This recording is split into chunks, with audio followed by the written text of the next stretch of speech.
پورا مکہ مخالف ہو گیا، ابو طالب واحد شخص ڈٹ گیا.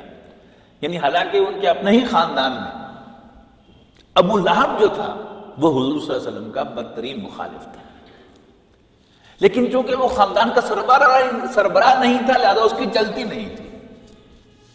لیکن شاید آپ کو معلوم نہ ہو کہ ابو طالب کے فوت ہونے پر بنو ہاشم کا سربراہ کون بنا؟ معلوم ہے؟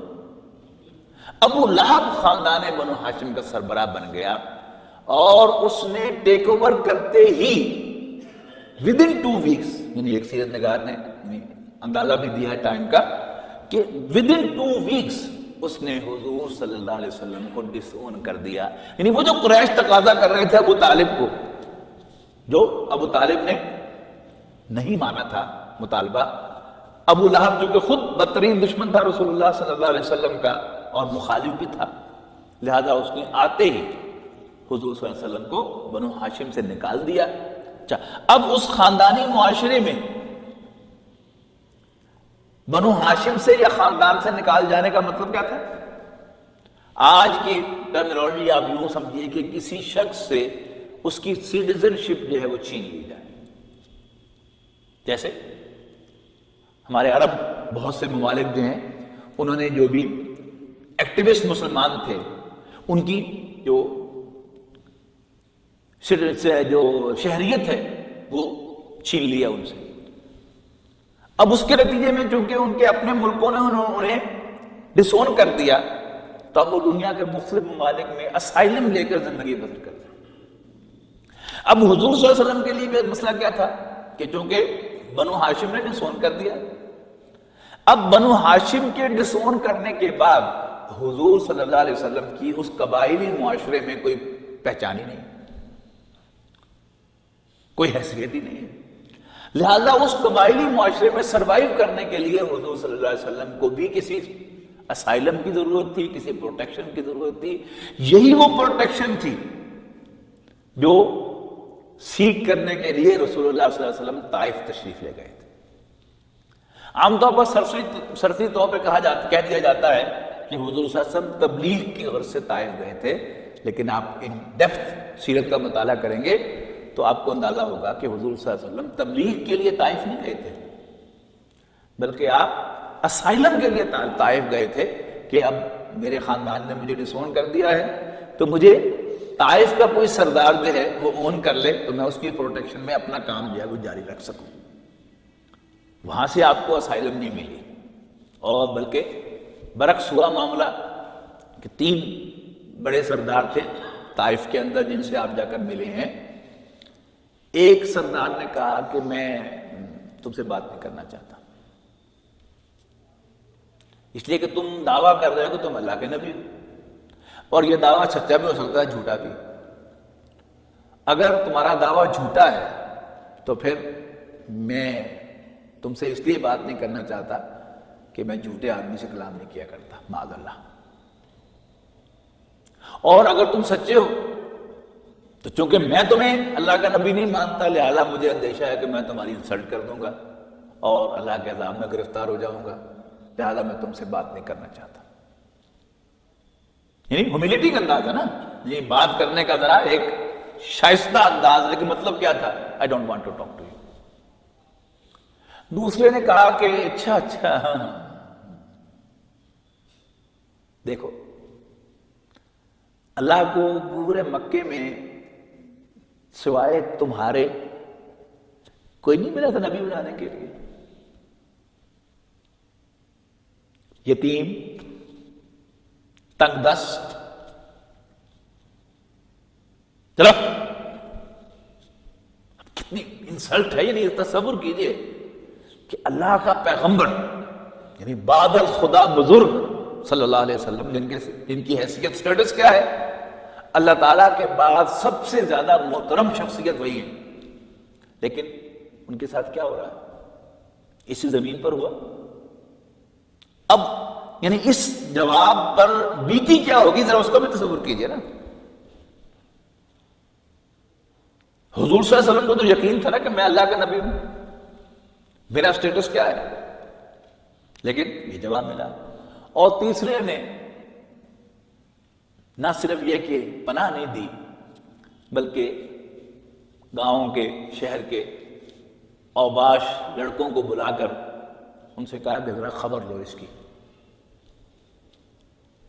پھر انہوں نے پتھر مارے ہیں حضور صلی اللہ علیہ وسلم کی پنڈلی کی ہڈی کو نشانہ بنا کر. اور پنڈلی کی ہڈی کے بارے میں آپ کو معلوم ہے کہ چلتے چلتے فرنیچر کے کارنر کے ساتھ بھی ذرا کبھی ٹچ ہو جائے تو بہت جان نکل جاتی ہے انسان کی. اور اتنا پتھراؤ کیا ہے کہ پنڈلی کی ہڈی یعنی پنڈلی کے حصے میں سے خون اتنا بہہ گیا کہ حضور صلی اللہ علیہ وسلم پر غشی طاری ہوئی. اور پھر دونوں اوباش آئے, انہوں نے حضور صلی اللہ علیہ وسلم کے بغلوں میں ہاتھ دے کر کھڑا کر دیا, یہاں نہیں بیٹھو چلو, اور دھکا دے دیا. پھر حضور صلی اللہ علیہ وسلم کے جو خادم ساتھ تھے وہ آپ کو وہاں سے اٹھا کر لائے ہیں, اور جب انہوں نے جوتے اتارنے کی کوشش کی ہے تو خون مبارک جو تھا آپ کے نالان مبارک کے جوتوں مبارک کے درمیان جو ہے وہ جمع ہوا تھا, مشکل سے کھینچ کر انہوں نے اتارے. اور پھر جب آپ کو ہوش آیا ہے صلی اللہ علیہ وسلم تو بڑی عجیب مناجات ہے, یعنی آپ سیرت کی کتابوں میں مناجات پڑھیں تو کانپ جاتا ہے انسان پڑھ کے, میں آپ کو سنائی دوں گا. اللہم الیک اشکو ضعف قوتی وقلت حیلتی وہوانی علی الناس.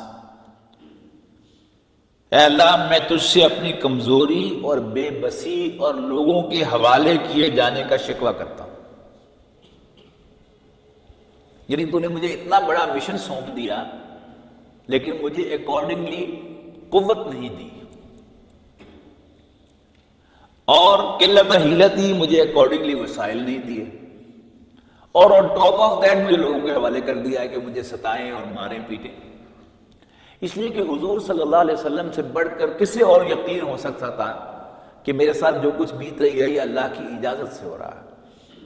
اللہ کی اجازت نہ ہو تو تنکا نہیں موو کر سکتا, تو انہیں ایک جرت کیسے ہو سکتی تھی کہ مجھے پتھر مارے. لہذا یقین تھا کہ یہ اللہ تعالیٰ کی پرمیشن ہے. اور پھر فرمایا اے ارحم الراحمین, تو کمزوروں کا رب ہے اور تو ہی میرا بھی رب ہے. تو نے مجھے کس کے حوالے کر دیا ہے؟ کیا کسی بیگانے کے جو میرے ساتھ بڑی تنگی سے پیش آئے, یا کسی دشمن کے جس کو تو نے میرے معاملے کا مالک بنا دیا؟ اب چونکہ یہ اللہ کے پیغمبر ہیں نا, میں اور آپ ہوتے تو بس شکوے کرتے رہ جاتے. فوراً یعنی زبان پر الفاظ آئے then he turns around, اور کیا فرمایا ان لم یکن علی غضبک فلا ابالی. اب جو کچھ ہو رہا ہے دو میں سے ایک ہے, یا تو یہ میرا امتحان ہے, یعنی اگر امتحان ہے تو مجھے ثابت قدم رکھ. ہاں ایک امکان یہ بھی ہے, اب ہمارا تو ایمان ہے کہ حضور صلی اللہ علیہ وسلم سے اللہ تعالیٰ کبھی غضبناک نہیں ہو سکتا, اللہ کے پیغمبر ہیں, لیکن جو اللہ کا نیک بندہ ہوتا ہے اسے ہمیشہ یہ خطرہ ہوتا ہے کہ یہ کہیں میری ہی کوتاہی ہے جس کی وجہ سے ایسا ہو رہا ہے.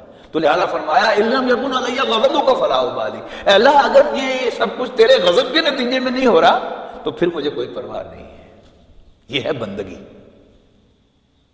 اگر تو راضی ہے, خوش ہو کر مجھے مروا رہا ہے, تو پھر میں بھی خوش ہوں.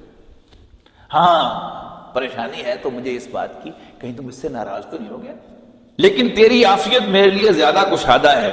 میں تیرے چہرے کے اس نور کی پناہ چاہتا ہوں جس سے تاریکیاں روشن ہو جاتی ہیں, اور جس پر دنیا اور آخرت کے معاملات درست ہوتے ہیں.